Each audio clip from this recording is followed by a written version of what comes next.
Alunos da Escola Estadual Monte Carlo, em Ribeirão Preto, estão enfrentando dificuldades para fazer o trajeto de volta para casa. O ônibus passa no mesmo horário de saída e não há, então, tempo hábil para chegar ao ponto. Os pais estão preocupados com a segurança desses estudantes. Moradora do Branca Salles, na zona oeste de Ribeirão Preto, a filha de Fabiola usa o transporte coletivo para chegar até a escola, no bairro Monte Carlo. A distância é de apenas 2 quilômetros. De carro, levaria em média 3 minutos. Mas a volta para casa de ônibus pode demorar até 40. Isso porque o veículo passa no ponto no mesmo horário de saída dos alunos. E isso tem gerado um certo transtorno para as famílias. Não dá tempo das crianças pegar ele e aí as crianças têm que estar indo lá na Samuel Martinelli porque lá tem mais preferências de ônibus.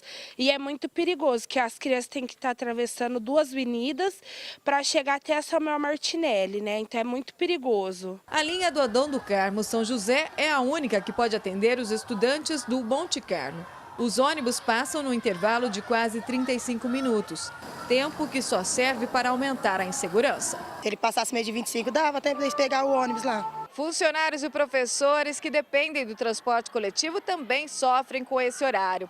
Eles ainda reivindicaram junto à Transerp a alteração, mas o órgão resolveu apenas o problema de sinalização ao redor do estabelecimento de ensino, colocando até placas novas. Mas a questão que depende do Prourbano continua sem resposta. Se eu faço uma reclamação verbal na prefeitura e não é gerado um número de protocolo, eu não sei se é levado adiante e eu não tenho como comprovar que eu fiz aquela reclamação. A empresa de ônibus, ela mesma recebe reclamações. É só ligar lá no número da empresa, fazer o pedido, eles vão gerar um número de protocolo que é muito importante que o cidadão anote aquele número de protocolo e eles têm 5 dias úteis para dar uma resposta. A advogada ainda fala em bom senso e direito de crianças e adolescentes para evitar as ameaças de crime que os alunos estão expostos diariamente. São adolescentes que estão começando a vida e que os pais não têm como acompanhá-los, obviamente, porque eles precisam trabalhar durante aquele período. Então, durante todo aquele momento que eles estão ali, eles estão sofrendo diversos riscos. Risco de assalto, risco de abuso sexual, risco de drogas por perto. Diversos, são inúmeros os riscos. Ximene Osório para o Jornal da Clube. O Prourbano disse que toda solicitação para alterar horários e itinerários deve ser enviada à Transerp. Já a Transerp informou que vai realizar os ajustes necessários no quadro de horários da linha 236, São José, Adão do Carmo, para adequar o atendimento à saída dos estudantes. Agora, ao vivo, Ximene Osório traz mais informações. Ximene. Bom, Pulse, apesar dessa resposta da Transerp um pouco positiva, nenhuma alteração foi feita até o momento. O site continua informando o mesmo horário, 12h22. Boa tarde, professor. O transporte coletivo dos alunos é uma preocupação imprescindível na área da educação? Boa tarde a todos. Sim, com certeza. Na verdade, essa logística toda do aluno, esse traslado dele da casa para a escola é bastante importante. Isso viabiliza com que ele chegue com mais segurança, tranquiliza a sociedade, tranquiliza a família. E eu acredito que esse problema todo que foi gerado é de fácil solução. Qual, então, seria a postura da Prefeitura para corrigir o problema? Inicialmente, como a Prefeitura tem em mãos a Secretaria Municipal de Transportes, por se tratar de um transporte coletivo que deve servir a população, fazer inicialmente uma adequação desse horário, desse ônibus, antecipar alguns minutos ou atrasar, como é o caso, para poder absorver essa demanda que está tendo nesse bairro de Ribeirão Preto. E os pais devem interferir como?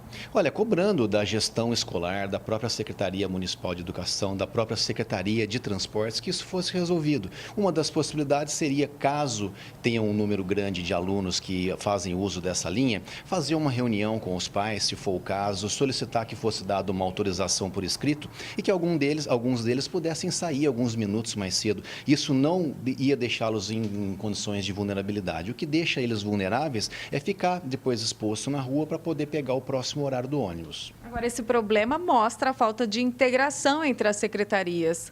Total, são todas secretarias municipais, como eu mencionei, aí a proposta é servir a população, é prestar um serviço social e, na verdade, a gente vê que existe pouco diálogo, pouca conversa entre as secretarias e as diferentes autarquias. E este problema de transporte dos estudantes fere também o Estatuto da Criança e do Adolescente? Com certeza, é a educação que a criança vai ter que vai diminuir todas as diferenças sociais que o Brasil tanto demonstra. Então, é pensar numa educação servida com qualidade, mas também com equidade para a população ribeirão-pretana.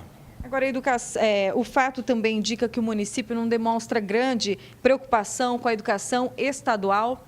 Também, na verdade, tanto a educação municipal como a estadual, elas têm o mesmo vínculo que é com a Diretoria de Ensino de Ribeirão Preto. Então, na verdade, deveria haver uma integração maior, um diálogo maior. E esses problemas que, ao meu ver, são pequenos, mas que acabam interferindo de maneira avassaladora no processo ensino-aprendizagem, deveriam ser evitados. É exatamente isso que eu ia perguntar. É uma somatória de fatores na educação. Todos interferem no rendimento dos estudantes? Com certeza. Isso interfere diretamente aí na preocupação do aluno, na preocupação da família e acaba que o processo ensino-aprendizagem fica prejudicado. Tá certo. Muito obrigada pela sua participação no Jornal da Clube. E daqui a pouco nós vamos mostrar a reclamação de outros moradores, dessa vez da cidade universitária, em relação ao asfalto. Pucci. Queixmene.